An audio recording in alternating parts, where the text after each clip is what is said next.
तेजस classes में आपका स्वागत है। बिहार एसएससी प्रथम इंटर स्तरीय मुख्य परीक्षा का आज 79वां मॉक टेस्ट है, यानी इससे पहले हम लोग 78 मॉक टेस्ट कर चुके हैं। अगर आप पुरानी वीडियोस को नहीं देखे हैं तो डिस्क्रिप्शन में प्लेलिस्ट का लिंक है, वहां से जाके रोज 2, 3, 4 ऐसे कर करके वीडियो को कंप्लीट कीजिए। अगर आप ओवरऑल देखें ना तो मैंने लगभग 100 प्लस टेस्ट करा दिया है, तो आप जाके वहां से प्रैक्टिस कीजिए, साथ में वन लाइनर रिवीजन कीजिए। आपको पीडीएफ चाहिए और क्विज में पार्टिसिपेट करना चाहते हैं तो डिस्क्रिप्शन में प्लेलिस्ट का लिंक है, जाइए वहां से ज्वाइन कर लीजिए। यह मॉक टेस्ट रोज सुबह 7:30 बजे 101% आ जाता है तो आ जाता है। कभी लेट होता है तो मैं आपको टेलीग्राम में बता देता हूं, नहीं तो टेक्निकल फॉल्ट की वजह से 5-10 मिनट लेट होता है यूट्यूब पे। चलिए बात करें कि 78 जो मॉक टेस्ट किए हैं उसमें मैंने कौन कौन से बुक किए हैं। तो शुरू का यानी मॉक टेस्ट 1 से लेकर 20 तक यूनिक पब्लिकेशन का है, 21 से 37 तक प्लेटफॉर्म का है, 38 से 51 तक स्पार्क का है, 52 से 68 तक किरण का है। देखिए यहाँ पे लोगो भी आपको सब दिख रहा होगा, किरण का है, और इसी बीच में हम लोगों ने प्रीवियस ईयर को भी किया है। साथ में 69 से लेके जो 88 तक का है ये संदर्भ पब्लिकेशन का है। नेक्स्ट एक पब्लिकेशन आया हुआ है, मैं उसका पिक भी आगे लगाया हूं और मैं बताऊंगा अभी कि वो बहुत अच्छा मॉक टेस्ट है। चलिए इससे पहले मैं प्रश्न की तरफ चलूँ, एक चीज़ और बता दूं, मैं आपको इतना समय दूंगा ना ताकि आप सोच सकते हैं, अगर उससे ज़्यादा आपको समय चाहिए तो फिर पॉज कर लीजिएगा। शास्त्रीय संगीत के सिद्धांत की विवेचना की गई है, कहाँ की गई है ये आपको बताना है।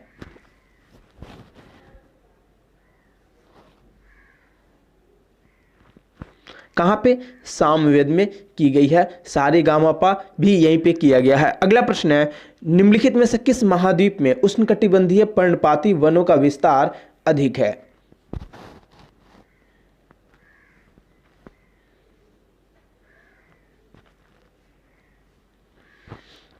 देखिए बात करें उष्णकटिबंधीय पर्णपाती वनों की तो देखिए ये कहाँ पे है? एशिया में।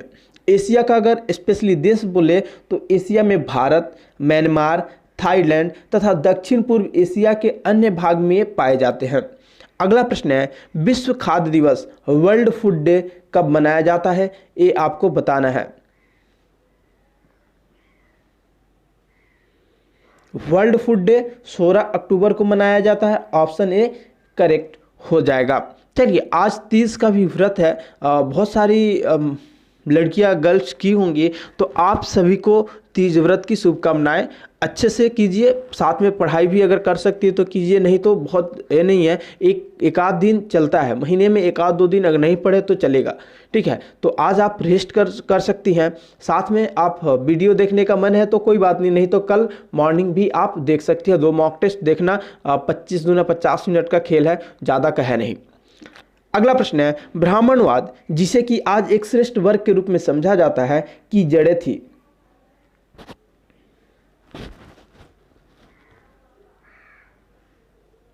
देखिए ब्राह्मणवाद का जड़ कहाँ पे था? ईसा युग की आरंभिक शताब्दियों में।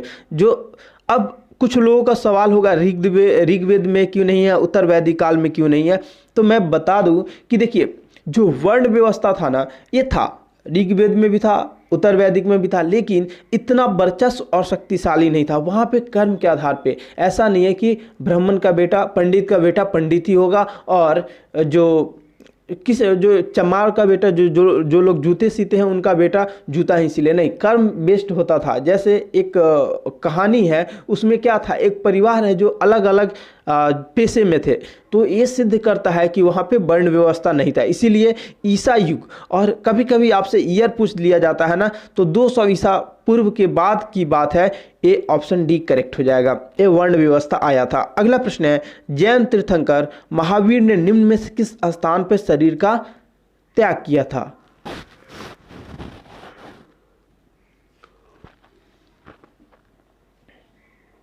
पावापुरी में। ऑप्शन डी करेक्ट हो जाएगा। अगला प्रश्न है, अंतर्राष्ट्रीय योग दिवस 2019 का विषय क्या था? क्योंकि ये बुक का मैं करा रहा हूं तो यहाँ पे 2019 ही है, लेकिन मैं आपको 2020 का बताऊंगा क्या है।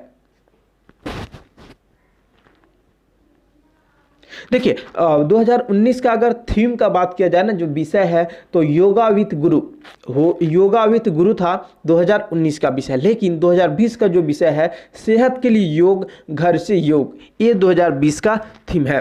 अगला प्रश्न है, उपभोक्ता की बचत का सिद्धांत किसने दिया था? और बहुत इंपॉर्टेंट ये थ्योरी है और इसको जानना बहुत जरूरी है।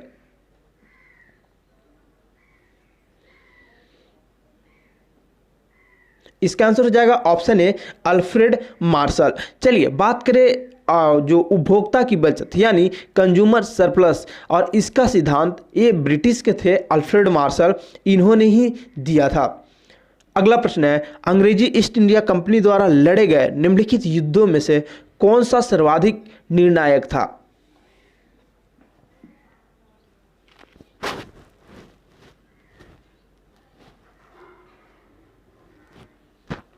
चलिए बात करें बक्सर का युद्ध का, तो कितना, 22 अक्टूबर 1764। देखिए 22 अक्टूबर 1764 को ये हुआ था।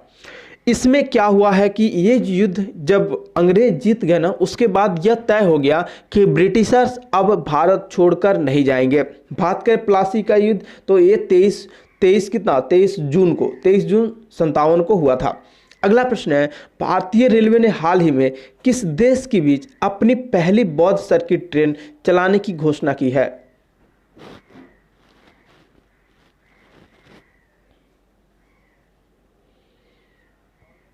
इसके आंसर हो जाएगा ऑप्शन बी, नेपाल के साथ। अगला प्रश्न है, निम्न में से किनकी मौत अनशन के दौरान हो गई थी?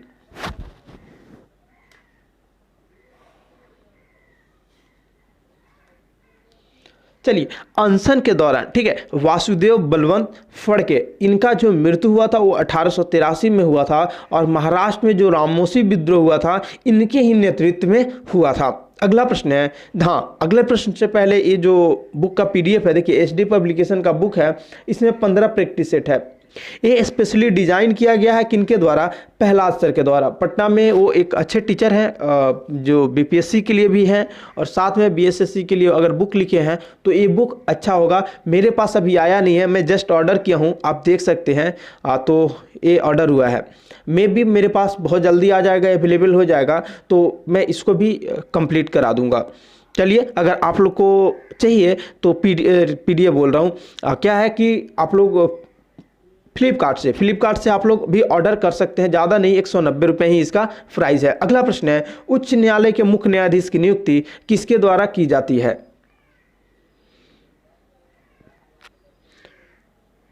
उच्च न्यायालय के मुख्य न्यायाधीश की नियुक्ति राष्ट्रपति के द्वारा की जाती है। अगला प्रश्न है, वैदिक धर्म का मुख्य लक्षण इनमें से किसकी उपासना थी?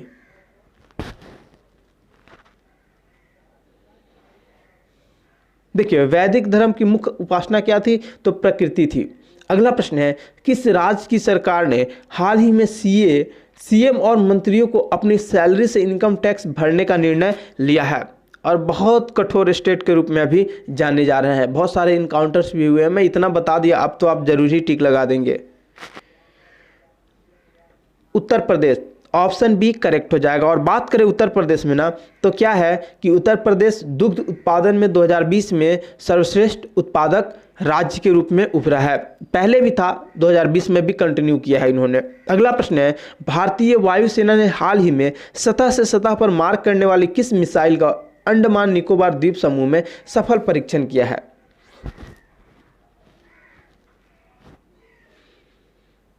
इसका आंसर हो जाएगा ऑप्शन ए, ब्रह्मोस। अगला प्रश्न है, हॉकी खेल के प्रत्येक टीम में कितने खिलाड़ी होते हैं? क्रिकेट की तरह इसमें भी 11 प्लेयर होते हैं। अगला प्रश्न है, कोई भी व्यक्ति तब तक राज्यसभा का सदस्य नहीं बन सकता जब तक कि उसकी आयु डैश वर्ष की ना हो।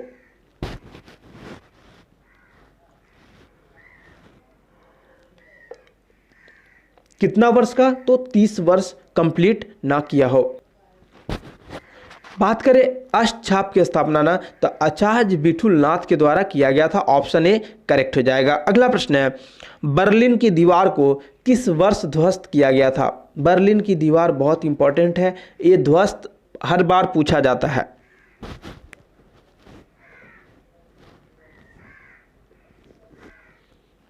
इसका आंसर हो जाएगा ऑप्शन बी 1989 में। अगला प्रश्न है, इनमें से कौन सी नदी बिहार से होकर नहीं गुजरती है? देखिए, कोसी, बागमती, सोन ये सब बिहार से होकर गुजरती है। यमुना ये बिहार से होकर नहीं गुजरती है और इसी शहर के किनारे आगरा और दिल्ली बसा हुआ है। अगला प्रश्न है, प्रथम बौद्ध संगीति का आयोजन किसके शासनकाल में हुआ था?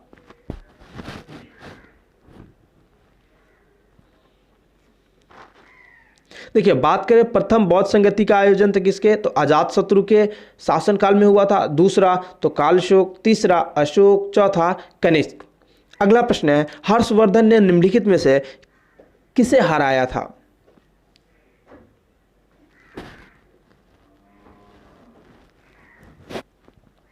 हर्षवर्धन किसे? पुलकेशिन द्वितीय को। ऑप्शन बी डी करेक्ट हो जाएगा, ऑप्शन डी सॉरी। अगला प्रश्न है, grand old man of India किसे जाना जाता है? किनको? तो दादा भाई नौरोजी को। अगला प्रश्न है, संविधान सभा के पहले अस्थायी अध्यक्ष कौन था?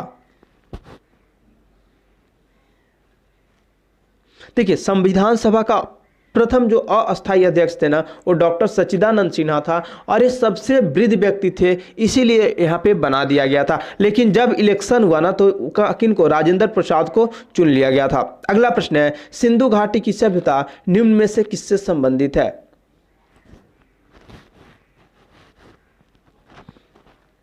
सिंधु घाटी की सभ्यता किससे संबंधित है? तो हड़प्पा की सभ्यता से। ऑप्शन ए करेक्ट हो जाए। किस क्षेत्र के लिए दिया जाता है?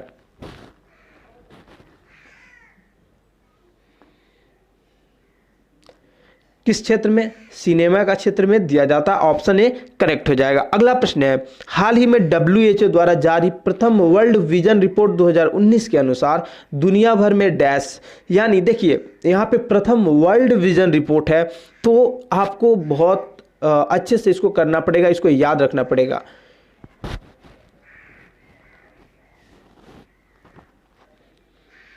देखिए, ऑप्शन ए 1 बिलियन से अधिक लोग दृष्टि दोष के साथ जी रहे हैं। समझ रहे कितनी बड़ी नंबर है? ऑप्शन ए करेक्ट हो जाएगा। अगला प्रश्न है, भारत में न्यायिक पुनरीक्षण का अधिकार किसको प्राप्त है?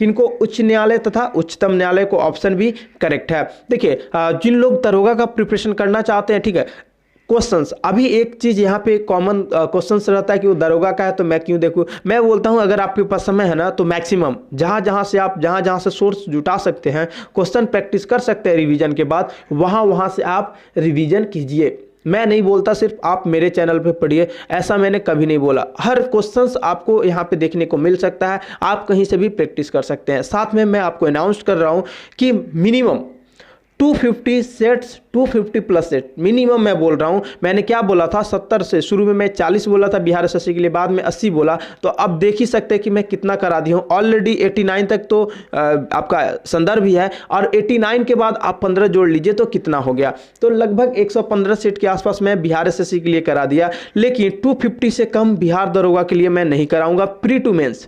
और जो मैं अभी सेट कराऊंगा ना, पहला सेट आपका केवीसी नैनो का आएगा, जो प्री के लिए भी इंपॉर्टेंट है और मेंस के लिए भी इंपॉर्टेंट है। ये बहुत जल्दी स्टार्ट होने वाला है।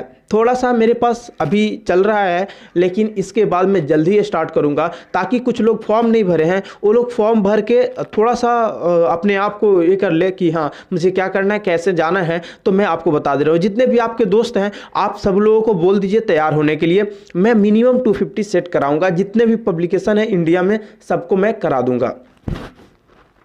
अगला प्रश्न है, विख्यात तट मंदिर कहाँ स्थित है?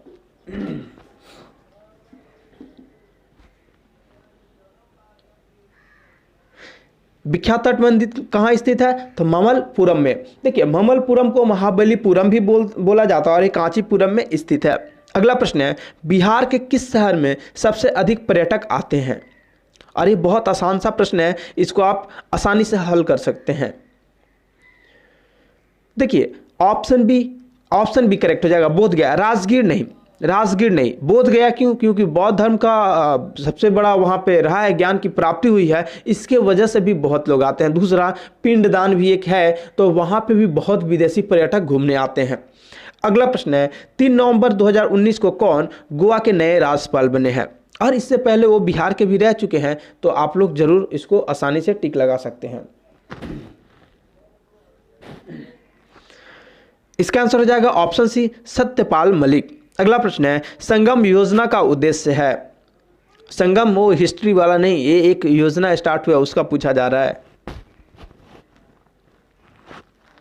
देखिए संगम योजना का क्या उद्देश्य है? विकलांगों के कल्याण में वृद्धि। अगला प्रश्न है 1 अक्टूबर 2019 को जारी विश्व डिजिटल प्रतिस्पर्धा रैंकिंग 2019 में भारत को कौन सा स्थान मिला है? कौन सा? 44वां स्थान। ऑप्शन बी करेक्ट हो जाएगा। जो 250 प्लस आपको सेट मिलेगा ना, वो सिर्फ एसआई के लिए नहीं, एसआई, ईएसआई और जिन लोगों का आरओ भरे हैं यानी रेंज ऑफिसर, आप तीनों लोग, मैं तो बोलता हूं जितने भी एग्जाम है वो सब में काम आएंगे, लेकिन आप तीनों लोग स्पेशली जुड़िए। जिन लोगों को एसआई, ईएसआई और आरओ देना है वो लोग स्पेशली जुड़े। अगला प्रश्न है ओलंपिक खेल सामान्यतः कितने वर्षों के अंतराल पर आयोजित किए जाते हैं?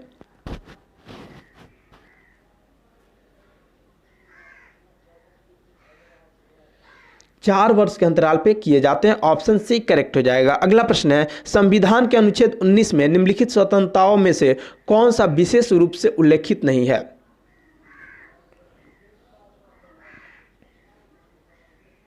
देखिए यहां पे क्लियरली कहा गया अनुच्छेद 19, तो आपको अच्छे से बताना है कि अनुच्छेद 19 में कौन सा चीज नहीं है। ऑप्शन डी करेक्ट हो जाएगा। प्रेस की स्वतंत्रता का जिक्र 19 में नहीं है। अगला प्रश्न है भांगड़ा किस राज्य का सर्वाधिक लोक नृत्य है?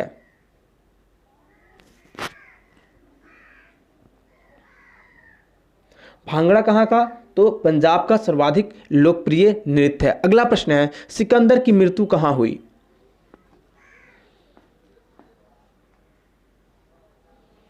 सिकंदर की मृत्यु कहां पे? बेबीलोन में हुआ था। ऑप्शन सी करेक्ट हो जाएगा। अगला प्रश्न है वैदिक युग के लोगों द्वारा सर्वप्रथम किस धातु का प्रयोग किया गया था?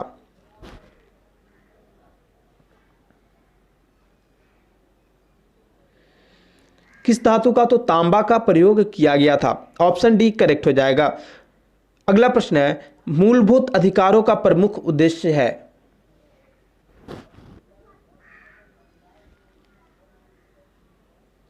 देखिए मूलभूत जो अधिकार है ना, उसका प्रमुख उद्देश्य क्या है? व्यक्तिगत स्वतंत्रता को सुनिश्चित करना। ऑप्शन बी करेक्ट हो जाएगा। अगला प्रश्न है भारत का सबसे बड़ा व्यापारिक बैंक है? व्यापारिक बैंक आपसे पूछा जा रहा है भारत का सबसे बड़ा।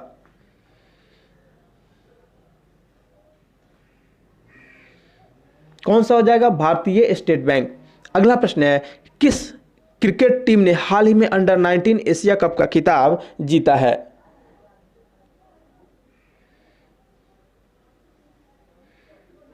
किस टीम ने? तो अपना प्यारा भारत ने। क्या हो जाएगा? ऑप्शन डी करेक्ट हो जाएगा। अगला प्रश्न है संसार में सर्वाधिक बोले जाने वाली भाषा है? संसार में सर्वाधिक बोले जाने वाली भाषा कौन सा है? तो चीन है, चीनी। अगला प्रश्न है सबसे लंबे समय तक शासन किसने किया था? ये आपको बताना है।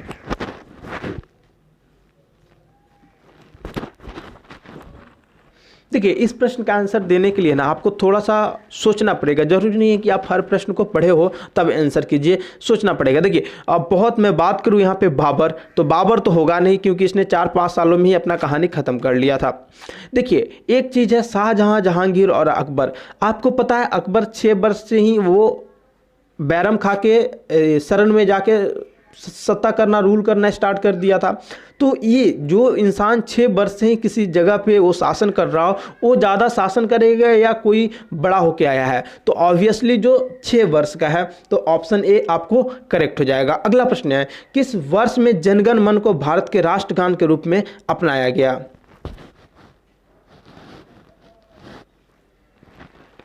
किस वर्ष में? तो 1950 में। ऑप्शन सी करेक्ट हो जाएगा। अगला प्रश्न है भारत में नागरिकता प्राप्त करने का नियम कौन बनाता है?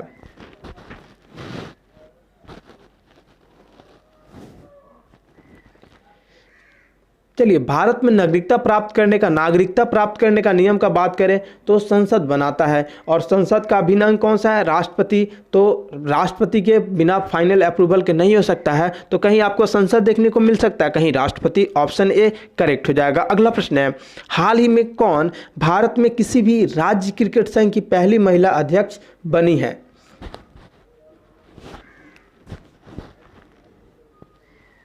कौन बनी है? रूपा गुरुनाथ। ऑप्शन डी करेक्ट हो जाएगा।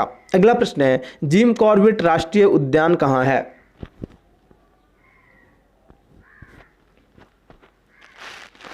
बात करें जिम कॉर्बेट राष्ट्रीय उद्यान का, तो जिम कॉर्बेट राष्ट्रीय उद्यान उत्तराखंड में है, तो आपको उत्तराखंड कहीं ऑप्शन में नहीं है, तो ऑप्शन डी करेक्ट हो जाएगा। अगला प्रश्न है, विद्युत बैटरी का आविष्कार किसने किया?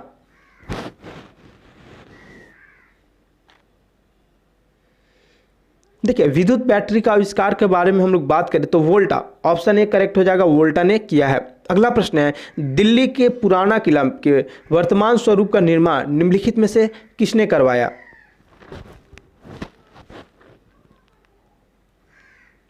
दिल्ली के पुराना किला तो किसने?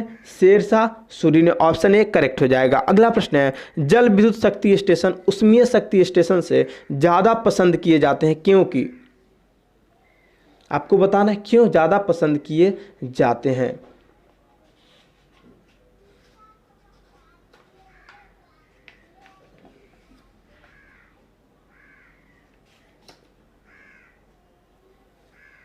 देखिए, वे प्रदूषण उत्पन्न नहीं करते, ये तो बिल्कुल सही है। वे ऊष्मीय शक्ति स्टेशनों से अधिक उत्पन्न करते हैं, ये भी सही है। वे बहुमूल्य प्राकृतिक संसाधनों को बचाने में मदद करते हैं, ये भी सही है। ऑप्शन डी करेक्ट हो जाएगा, ऑल ऑफ दिस। अगला प्रश्न है, जड़ता क्या है? जड़ता क्या है?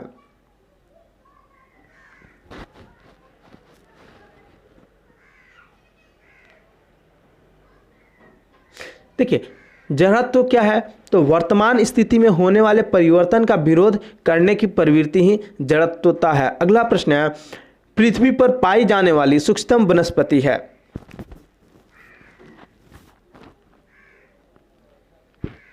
पृथ्वी पर पाई जाने वाली सूक्ष्मतम वनस्पति कौन है? एल्गी है। अगला प्रश्न है, किस में लोहे की कमी के कारण होता है?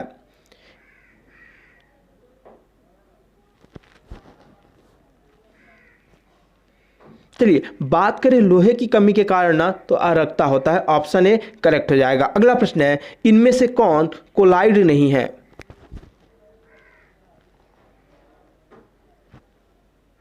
देखिए, कोलाइड इसमें आपको दूध, खून और शहद मिल जाएगा। आइसक्रीम क्या है? कोलाइड नहीं है। अगला प्रश्न है, लाइकेन किन दो के बीच का संबंध है?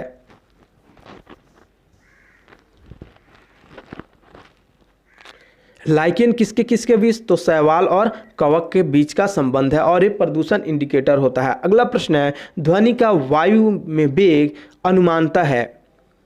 आपको अनुमानता पूछा जा रहा है, कितना होगा?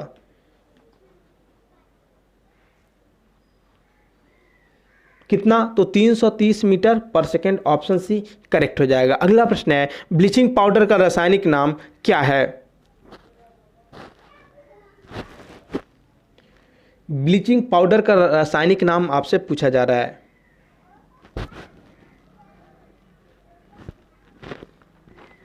ब्लीचिंग पाउडर का रासायनिक नाम क्या है? Calcium hypochlorite. अगला प्रश्न है, भारी पानी वह होता है?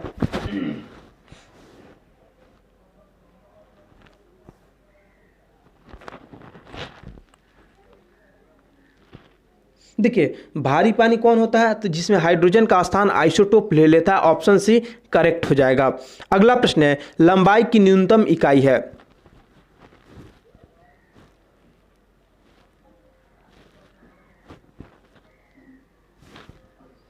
लंबाई की न्यूनतम इकाई क्या होता है? Fermi metre. ऑप्शन देखिए, यहाँ पे फर्मी मीटर, इसको बना लीजिए। अगला प्रश्न है, सौर ऊर्जा का स्रोत है?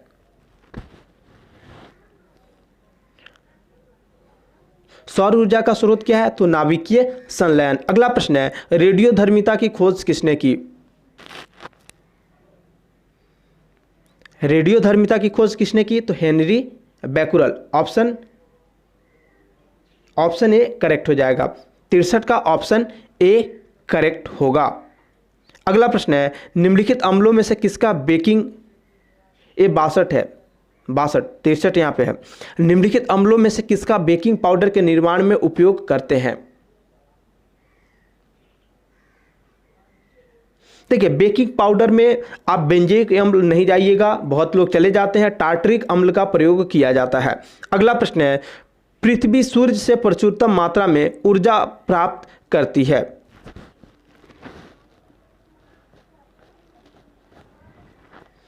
किसमें? तो अवरक्त तथा ताप ऊर्जा के रूप में, ऑप्शन बी करेक्ट हो जाएगा। अगला प्रश्न है, निम्नलिखित में से कौन सा रसायन फल पकाने में सहायता करता है?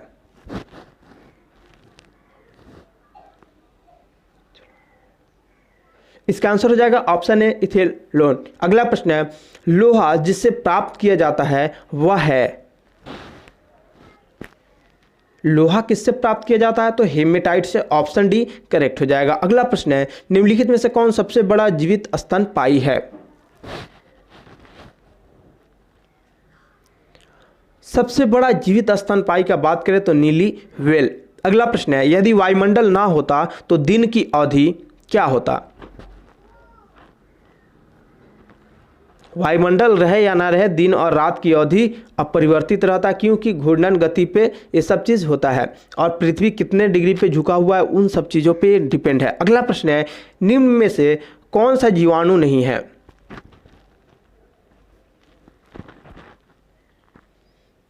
इसका आंसर हो जाएगा ऑप्शन ए पोरीफेरा। अगला प्रश्न है, प्रकाश संश्लेषण में प्रकाश की निम्न में से कौन सी तरंग दैर्ध्य सर्वाधिक प्रभावशाली होती है? देखिए, बात करें कि अगर जो प्रकाश संश्लेषण द्रुततर किस में होता है तो नीली प्रकाश में होता है, ठीक है।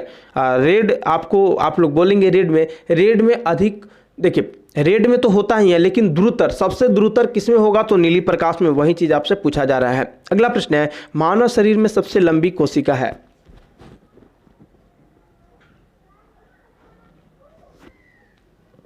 इसका आंसर हो जाएगा ऑप्शन ए तंत्रिका कोशिका। अगला प्रश्न है, चाय में कौन सा अम्ल होता है? चाय में कौन सा? तो टेनिक अम्ल होता है, ऑप्शन डी करेक्ट हो जाएगा। अगला प्रश्न है, आत्महत्या की थैली किसे कहा जाता है? आत्महत्या की थैली किसे? तो लाइसोसोम को कहा जाता है। एक चीज़ और, आप लोग जरूर स्कोर और जो क्वेश्चन ऑफ द डे का आंसर है कमेंट किया कीजिए। मुझे मैं देखना चाहता हूं कि आप में से कितने लोग बहुत मेरे इन बातों का मतलब सीरियसनेस में लेते हैं, ठीक है। और इसका क्या बेनिफिट है, जो लोग स्कोर रेगुलर कॉमेंट कर रहे हैं वो लोग जानते होंगे। अगला प्रश्न है, ओजोन महत्वपूर्ण है क्योंकि वह खतरनाक डैश को सोख लेता है?